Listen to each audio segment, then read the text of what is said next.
Hello friends, ધમુસ kitchen and blog પર તમારું સ્વાગત છે. મિત્રો, આજે બનાવીશું કારેલાનું સાવ અલગ રીતથી એકદમ ટેસ્ટી અને મસાલેદાર શાક. ખાવામાં બિલકુલ કડવું ન લાગે અને જેને કારેલાનું શાક નહીં ભાવતું હોય ને એ પણ આ શાક સફાચટ કરી જશે, એટલું ટેસ્ટી બને છે. વરસતા વરસાદમાં ઊની રોટલી સાથે આ મસાલેદાર ટેસ્ટી એવું શાક બનાવશો તો ચોક્કસ ભૂખ વગર પણ 4 રોટલી ખવાઈ જશે. તો ચાલો આવા ટેસ્ટી એવા શાકને બનાવવાની રીત જોઈ લઈએ. અહીંયા શાક બનાવવા માટે મેં 250 ગ્રામ જેટલા કારેલા લીધા છે. આ કારેલાને આપણે ધોઈ એકદમ ચોખ્ખા કરી લેવાના છે, કેમ કે આજે આપણે જે શાક બનાવીશું એ એની છાલ કાઢ્યા વગર બનાવવાના છીએ, જેથી કરીને એને સારી રીતે ધોઈ લેવા ખૂબ જ જરૂરી છે. તો આ રીતે 2 થી 3 વખત પાણી બદલાવી કારેલાને સારી રીતે ધોઈ લઈએ. સારી રીતે ધોઈ લીધા પછી હવે આપણે કારેલાને સમારી લઈએ. સૌથી પહેલા આપણે આગળનો ભાગ છે એને કટ કરી લઈએ. એ જ રીતે પાછળના ભાગને પણ કટ કરી લઈએ. હવે આપણે કારેલાને આ રીતે રીંગમાં સમારી લેવાના છે.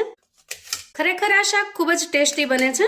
રેગ્યુલર જે આપણે કારેલાનું શાક બનાવતા હોઈએ છીએ આવી રીતે પીસ કરીને અથવા તો ભરેલા કારેલા બનાવતા હોઈએ એના કરતા આ શાકનો ટેસ્ટ એકદમ અલગ બને છે. જુઓ, આપણે આ થિકનેસની અંદર પીસ કરી લેવાના છે અને સાથે સાથે કારેલાને પણ ચેક કરી લેવાના છે. ઘણી વખત કારેલાની અંદર આપણને કીડા જોવા મળતા હોય છે. ખાસ કરીને આ રીતે ચેક કરતા રહીએ તો એવા પીસને આપણે દૂર કરી શકીએ. તો જુઓ, આ રીતે આપણે અહીંયા પીસ તૈયાર કરી લીધા છે. હવે સમારીને તૈયાર કરેલા કારેલાને આપણે એક મોટા બાઉલની અંદર લઈશું. હવે જુઓ, અહીંયા 1 વાટકા જેટલું મેં મોળું દહીં લીધું છે અને દહીંને મેં ફેટી લીધું છે. ખાસ કરીને બહુ પાણી ન હોય અને વધારે પડતું ખાટું ન હોય એવું દહીં આપણે પસંદ કરવાનું છે. હવે આપણે તૈયાર કરેલા દહીંને કારેલાની અંદર ઉમેરીશું અને હવે દહીંની અંદર આપણે કારેલાને મિક્સ કરી લેવાના છે. તો જુઓ, આ રીતે બધા જ કારેલા ઉપર ચડી જાય એટલું દહીં આપણે અહીંયા લેવાનું છે. જો થોડું ઘટે તો 2 થી 3 ચમચી જેટલું ફેટી અને ઉમેરી દેવાનું છે. હવે આપણે આના અંદર 1 ચમચી જેટલો શેકેલા જીરાનો પાવડર ઉમેરીશું. થોડો અધકચરો ભૂકો કરેલો છે, એનાથી ટેસ્ટ ખૂબ જ સરસ આવે છે. 1 ચમચી જેટલું મીઠું ઉમેરીશું અને પછી જ્યારે શાક બનાવીશું ત્યારે ટેસ્ટને બેલેન્સ કરી લઈશું. અને નાની અડધી ચમચી ભરી અને હળદર ઉમેરીશું. હવે મસાલાને આપણે કારેલાની અંદર મિક્સ કરી દેવાના છે. જુઓ, આ રીતે મસાલાને આપણે કારેલાની અંદર મિક્સ કરી લીધો છે. હવે આપણે એક ડીશ ઢાંકીશું અને 10 મિનિટ સુધી રેસ્ટ થવા દેશું. ત્યાં સુધીમાં મસાલા કારેલાની અંદર સારી રીતે ચડી જશે. હવે આપણે 10 મિનિટ પછી ચેક કરી લઈએ. તો અહીંયા જુઓ, કારેલા ઉપર એકદમ સરસ કલર ચડી ગયો છે અને મસાલો પણ સારી રીતે મિક્સ થઈ ગયો છે. હવે આપણે ગેસ ઓન કરીશું અને ગેસ ઉપર એક કડાઈ મૂકીશું અને કડાઈ ગરમ થાય એટલે એમાં 1 થી 1.5 ચમચા જેટલું તેલ ઉમેરીશું. તેલ થોડું ગરમ થાય એટલે તૈયાર કરેલા કારેલાને આપણે એમાં સાંતળી લેવાના છે. અહીંયા આપણે અડધા કારેલા એડ કરેલા છે અને આ રીતે તેલની અંદર આપણે ફ્રાય કરી લેવાના છે. આ રીતે ફ્રાય કરી લેવાથી દહીં અને કારેલાનું કાચાપણું દૂર થઈ જાય છે. અહીંયા ગેસની ફ્લેમને આપણે મીડિયમ રાખી છે અને મીડિયમ ગેસની ફ્લેમ ઉપર જ આપણે 6 થી 7 મિનિટ માટે સારી રીતે સાંતળી લેવાના છે. તો જુઓ, 7 થી 8 મિનિટ સુધી આપણે કારેલાને તેલની અંદર ફ્રાય કરી લીધા છે અને અહીંયા તમે જોઈ શકો છો એકદમ સારી રીતે સતળાઈ ગયા છે. હવે આ રીતે તૈયાર થયેલા કારેલાને આપણે એક પ્લેટની અંદર કાઢી લઈએ અને બાકી વધેલા કારેલાને આપણે ફ્રાય કરી લઈએ. તો અહીંયા જો બીજી બેચ પણ બનીને તૈયાર થઈ ગઈ છે અને બધા જ કારેલા સારી રીતે સતળાઈ ગયા છે. તૈયાર થયેલા કારેલાને આપણે પ્લેટની અંદર કાઢી લઈએ. આ રીતે ફ્રાય કરી લેવાથી કારેલા એકદમ સરસ સોફ્ટ થઈ જાય છે. જુઓ, હવે આગળનું સ્ટેપ કરવા માટે મેં અહીંયા ગેસ ઓન કરી અને ગેસ પર એક કડાઈ મૂકી છે અને કડાઈ ગરમ થાય એટલે આપણે એમાં 1 ચમચા જેટલું તેલ ઉમેરવાનું છે. આજનું કારેલાનું શાક એકદમ અલગ રીતથી બનશે. હવે જુઓ, તેલ થોડું ગરમ થાય એટલે આપણે એમાં અડધી ચમચી જેટલી રાઈ ઉમેરીશું. મોસ્ટલી આપણે કારેલાના શાકની અંદર રાઈ ખાતા નથી, પણ આજનું જે શાક છે એના અંદર રાઈ એડ કરશો તો ટેસ્ટ ખૂબ જ મસ્ત આવશે. અને સાથે સાથે 5 ચમચી જેટલું જીરું પણ ઉમેરીશું. થોડી અમથી ચપટી જેટલી હિંગ ઉમેરીશું. અહીંયા રાઈ જીરું સારી રીતે સતળાઈ જાય એટલે એક મીડિયમ સાઇઝની ડુંગળીને મેં આ રીતે લચ્છામાં સમારી લીધી છે, એ ડુંગળીને ઉમેરીશું. અને એક લીલું મરચું આ રીતે મેં રીંગમાં સમારી લીધું છે, એને પણ ઉમેરી દઈએ.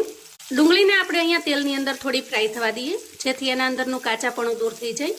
આ રીતે ડુંગળી થોડી સતળાઈ જાય, એના અંદરનો કલર થોડો ચેન્જ થઈ જાય એ સમયે આપણે કારેલાને ઉમેરીશું અને સારી રીતે મિક્સ કરી લઈશું. અહીંયા શાકની અંદર આપણે બિલકુલ પાણીનો ઉપયોગ કરવાનો નથી. હવે આપણે સૂકા મસાલા કરી લઈએ. તો અહીંયા થોડું અમથું મીઠું જરૂરિયાત પૂરતું ઉમેરીશું, કેમ કે કારેલાને મેરિનેટ કરતી વખતે આપણે મીઠું ઉમેરેલું છે. થોડી 5 ચમચી જેટલી હળદર ઉમેરીશું, 1 ચમચી ધાણા જીરું પાવડર ઉમેરીશું અને 1 ચમચી જેટલી વરિયાળીને મેં અહીંયા ક્રશ કરી લીધી છે. આ શાકની અંદર વરિયાળીનો ટેસ્ટ પણ એકદમ ગજબનો લાગે છે. તમે એકાદી વખત ટ્રાય કરી જોજો. તો આ રીતે અધકચરી કરેલી વરિયાળીને પણ ઉમેરી દઈશું અને 1 ચમચી લાલ મરચું પાવડર ઉમેરીશું. ખાટો મીઠો અને ચટપટો ટેસ્ટ લાવવા માટે આપણે અહીંયા 5 ચમચી જેટલો આમચૂર પાવડર ઉમેરીશું. અહીંયા તમે ટમેટાની પ્યુરી કરીને પણ ઉમેરી શકો છો અથવા તો અડધા લીંબુનો રસ પણ ઉમેરી શકો છો. હવે બધા જ મસાલાને આપણે મિક્સ કરી લઈએ. હવે આ રીતે મસાલા મિક્સ કર્યા પછી આપણે 2 ચમચી જેટલું ફેંટેલું દહીં ઉમેરીશું અને સારી રીતે મિક્સ કરી લઈશું. ગેસની ફ્લેમને ધીમી રાખી અને 1 મિનિટ સુધી આપણે એને ઢાંકી દઈએ અને સારી રીતે ચડવા દઈશું. હવે જુઓ, 1 મિનિટ પછી આપણે ચેક કરી લઈએ. જુઓ, એકદમ ટેસ્ટી એવું શાક બનીને તૈયાર થઈ ગયું છે અને સારી રીતે ચડી પણ ગયું છે. ગેસની ફ્લેમને આપણે અહીંયા બંધ કરીશું અને છેલ્લે થોડી કોથમીર ઉમેરીશું. તો જુઓ, બિલકુલ કડવું ન લાગે અને ટેસ્ટમાં એકદમ લાજવાબ લાગે એવું કારેલાનું શાક બનીને તૈયાર થઈ ગયું છે. આપણે ઘણી જુદી જુદી રીતે કારેલાનું શાક બનાવતા હોઈએ છીએ, પણ 100% તમે આ રીતે ક્યારેય નહીં ટ્રાય કરી હોય. એક વખત ચોક્કસથી બનાવજો.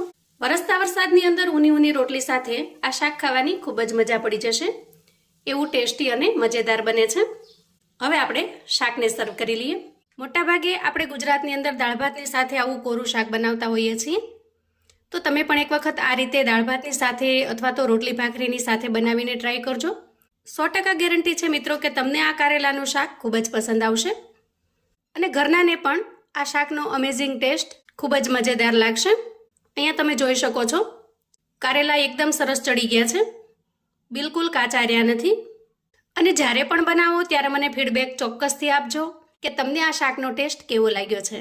તો આવું નવું જાણવા માટે અને મને સપોર્ટ કરવા માટે ચેનલ પર જો તમે નવા છો તો પ્લીઝ ચેનલને સબસ્ક્રાઈબ કરો. વિડીયો ગમે તો લાઈક અને શેર કરો. તમારા સગા સંબંધી મિત્રોને પણ આપણી આજની આ નવી રીતે કારેલા બનાવવાની રીતને ચોક્કસથી શેર કરજો, જેથી એ લોકો પણ બનાવીને તૈયાર કરી શકે, એન્જોય કરી શકે અને એના પરિવારને પીરસી શકે. કોમેન્ટમાં મને ચોક્કસથી જણાવજો મિત્રો કે આજનું આ એકદમ અલગ રીતે બનાવેલું કારેલા અને દહીંનું શાક તમને કેવું લાગ્યું છે. ફરી મળીશું એક નવી રેસિપી સાથે. ત્યાં સુધી આવજો મિત્રો.